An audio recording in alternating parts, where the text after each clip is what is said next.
I never set out to become an inventor.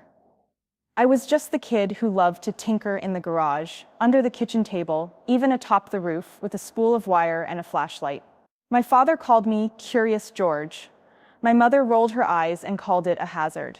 But curiosity is the spark behind every invention, and mine burned brightest the summer I turned 25, when I watched my little nephew, Max, struggle with his feeding tube at the breakfast table. One hand gripping the spoon, the other wrestling the short, unruly cable that kept him tethered to his pump. The frustration in his 14-year-old face sparked something inside me.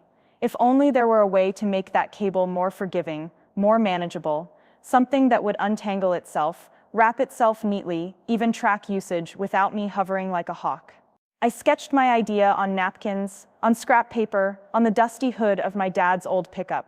A self-winding, retractable safety cable that could dock into any standard medical port, with a sensor in the handle to log each extension and retraction. Call it the smart tether, an unobtrusive, intuitive companion for anyone tethered to medical devices, be it feeding tubes, IV lines, or even oxygen cords.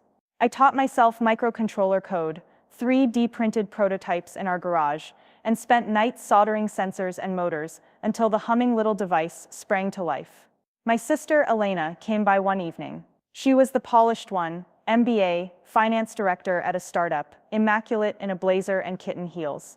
She peeked over the kitchen counter at my scattered parts and prototypes, eyebrows raised. "What's all this, Benny?" she asked. Sipping my bad instant coffee, I wiped my hands on a rag. "Something I'm working on for Max. A retractable safety tether. It'll free him to move without tripping over his cable." I held up the prototype, a sleek black cylinder with a USB port and a single button. "Here, watch this." I pressed the button, and the spool inside spun the cable neatly home. It felt like magic when I pulled the cable out again with one hand. Elena whistled. "That's actually pretty cool. Have you thought of pitching this to a manufacturer?" She tapped her phone. "They'll pay you for design. I could introduce you to some investors, maybe get you on Shark Tank." Her voice dropped. "Imagine the exposure." I blinked. "Shark Tank? Seriously? I don't know." She laughed. "Benny, you need some big breaks. I'll handle the business side. You focus on refining the prototype." That night I lay in bed thinking, Shark Tank? Me? But Elena's confidence was contagious. The next morning I sent in an application video, me and Max, the cable coiling neatly as he giggled, and forgot about it. 2 months later, the email arrived. "Congratulations, you've been selected to audition for Shark Tank." I practically spun off my chair. Elena whooped in my kitchen, hugging me until I thought she might snap my ribs. "I told you, we're going to nail this." We spent the next 6 weeks rehearsing. Elena wrote a pitch deck, coached me on delivery, booked us space in my uncle's spare office so I could practice before a whiteboard. We ran SWOT analyses: strength, innovative design; weakness, battery life; opportunity, market of 7 million pediatric patients; threat, potential competitor patents. She taught me to end with a hook, a one-liner that stuck. Because every cable should be an ally, not a trap. I'd practice trying to sound natural, hopeful. Elena filmed me with her phone, critiqued my hand gestures, my tone. I was nervous, but I pictured Max charging down a hallway, cable retracted, freedom in his steps. Auditions for the show were brutal. 50 inventors a day, each with gadgets that ranged from brilliant to bizarre. When my turn came, I set down the prototype, told my story. Max, the hospital stays, the mishaps. The panel, all 3 producers judging who'd get that coveted phone call, leaned forward as I pressed the button and demonstrated the cable. They nodded, scribbled notes, asked sharp questions about durability and cost. I answered, my voice steadier than I felt. 3 weeks later, the call came just as I was dozing on the couch. "Benny, this is Marcy from Shark Tank. We'd like you to come film in LA. Are you in?" I screamed into the pillow so loud I woke my cat. Elena danced around the living room in a Prada shoe blur. We booked flights, booked hotels, and 6 weeks later, I was standing on the stage 9 set, lights blinding, audience hushed thick with anticipation. Shark Tank was terrifying. Famous investors glared from behind the desk, folded arms in leather jackets and suits. I felt small under their gaze as I clicked through slides. Patent pending, prototype tested 2,000 cycles, cost to manufacture, $12, retail price, $49. They leaned forward when I told the why story. My nephew deserved better. They leaned back when the retractable cords whirred in their hands. But then came the tough questions. How do you protect your IP? For example, what if hospitals need different cable types? Can you retrofit? I stammered, but answered, because Elena had prepared me. I spoke about agile peripherals and adaptable connectivity, about partnerships with medical device companies, about a subscription model for cable replacements. I asked for $150,000 for 10% equity. Silent beats. Sharks murmured, jaws flicking. Kevin, the tech investor, shook his head. Retail price too high. Compliance regulations will kill you in red tape.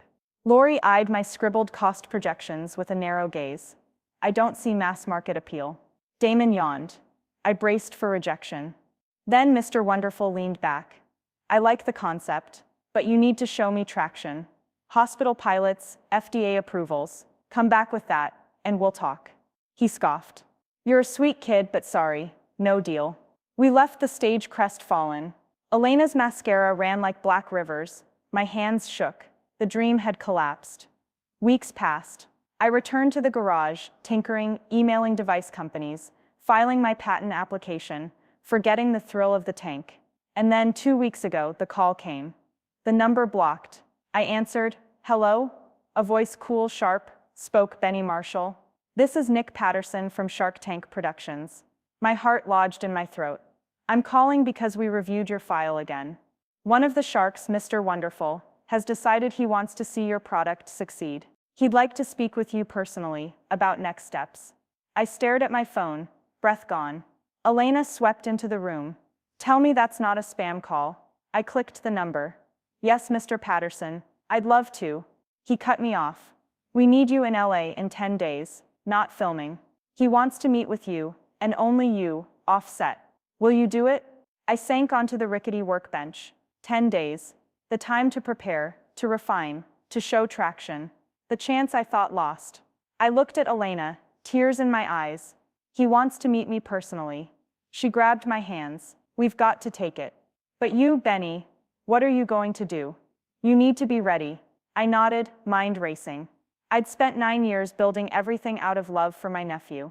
Now the world was noticing. And suddenly I held the keys to a second chance, a real shot. A part of me trembled. Could I do it without Elena? Would I need her? Or was it time for my invention to stand on its own? I stepped outside into the cold night air, clutching my prototype. Above, the stars were bright, carving hope in the darkness. I inhaled deeply. 10 days. Then the world would know the truth. This was my invention, my vision, and I would claim my credit. And just like that, a new chapter began. One where the sister's shadow would fall behind me, and where Shark Tank's cold lights would finally shine on my story. 5 days passed in a blur of emails, hotel conference rooms, and urgent late-night texts. I barely slept, bouncing from prototype tweaks to investor decks, my mind spinning with one question. Could I nail this offset meeting with Kevin O'Leary, the most feared shark of all? Elena hovered in the background like a hawk eyeing its prey. She called every morning with reminders. Did you practice your pitch? Have you updated the PowerPoint? And every night with critiques. Your numbers need tightening, or you sound too nervous. I loved her, but I could almost hear her thoughts. You'll never do this without me. I had a decision to make. Go it alone, to prove I was more than just the inventor from his family, or let Elena into this final showdown, risk her overshadowing me again. One night, I stood by the bathroom mirror in the cheap LA motel, shirt collar rumpled, eyes rimmed with exhaustion. My reflection blinked back, fierce and determined. I leaned in and whispered, "You can do this." Then I dialed Elena. "Look," I said, voice firm, "I need you in my corner, but this time in the background. No notes on my pitch, please. I'll text you when I need you." Clear. She paused, silent on the line. Then softly, "You've got it. Just don't forget I love you." I smiled, relief blooming. Love you too. And so I set the boundary. Elena would be my moral support, not my handler. The morning of the meeting dawned in a haze of nerves. The Beverly Hilton's lobby glittered with early arrivals, aspiring entrepreneurs, equally manicured and hopeful. I carried a single carry-on in my backpack, inside which nestled the latest prototype, Smart Tether 2.0, fully FDA compliant, with battery life tripled to 48 hours and Bluetooth connectivity for real-time logging via a smartphone app. In the green room offstage for Sharks, I waited behind a velvet rope with 5 other finalists. Each had a different gizmo: a drone-delivered pizza heater, a self-watering planter, a solar-powered smartwatch. We made small talk but kept glancing over our shoulders at the gallery doors, behind which I knew the Sharks sat in shadow. A production assistant, clipboard in hand, whistled. "Benny Marshall? You're up in 5. He gestured through the curtained archway. My heart slammed into my ribs. I took a deep breath, walked to the curtain, and peeked through the slit. There they sat. Kevin, Mr. Wonderful. O'Leary, Issy stare, fingers steepled. Laurie, the negotiator. Grainer, warm smile. Poised question. Robert, the disruptor. Herjavec, eyes curious. Damon, the brand king. John, nods of encouragement. And Mark, the tech mogul. Cuban, leaning forward, elbows on knees. I pushed through and stepped into the bright lights. The audience, hundreds of hopeful faces, blurred into a sea. Kevin's gaze pinned me. "Good morning, Sharks," I began, voice steadier than I felt. "My name is Bennett Marshall, and I'm here seeking $150,000 for 10% equity in Smart Tether, the world's first self-retracting medical safety cable with real-time logging." Laurie leaned back. "Medical device pitch, always a tough one. Tell us why this is a multi-billion-dollar market." I clicked the first slide, a photo of Max, my nephew seated at breakfast with untangled tubing. The audience softened. I felt their empathy. Over 7 million Americans use ambulatory medical lines, feeding tubes, IV lines, oxygen tubing, and 60% suffer cable-related accidents annually. Smart Tether eliminates 90% of tangles, logs usage data for remote monitoring, and costs hospital systems only $20 per unit. Robert nodded. "Nice margins. What's your cost of goods sold?" I flashed my second slide. COGS $6.50. Retail $19.99. Subscription for replacement cartridges, $4.99 per month. Mark raised an eyebrow. "How do you handle liability? Hospitals aren't forgiving of product failures." I took a breath. "We've conducted clinical trials at Valley Children's Hospital, 200 patients over 6 months, 0 device failures, 98% patient satisfaction, peer review pending in the Journal of Medical Devices." Kevin's lip curled. "Clinical trial buzzwords don't pay the bills. Prove you can navigate regulatory pathways and supply chains." I clicked to a slide of a signed letter of intent from Global MedTech Distributors, a Fortune 500 company, to handle manufacturing and distribution upon FDA approval. Signed March 3rd, I said. "We're on track for FDA 510 clearance in Q4, a murmur ran through the room. Damon leaned forward. "You've got something, I like your numbers. But $150,000 for 10%, you want a $1.50 million valuation on pre-revenue?" I nodded. "I believe the market's worth 10 times that. After clearance and early adoption, I forecast $15 million in revenue year 1, scaling to $70 million by year 3. Laurie tapped her chin. "That's ambitious," I smiled. If my nephew's safety were at stake, I'd demand ambition. The room was quiet. Kevin finally spoke. "I'll make you an offer.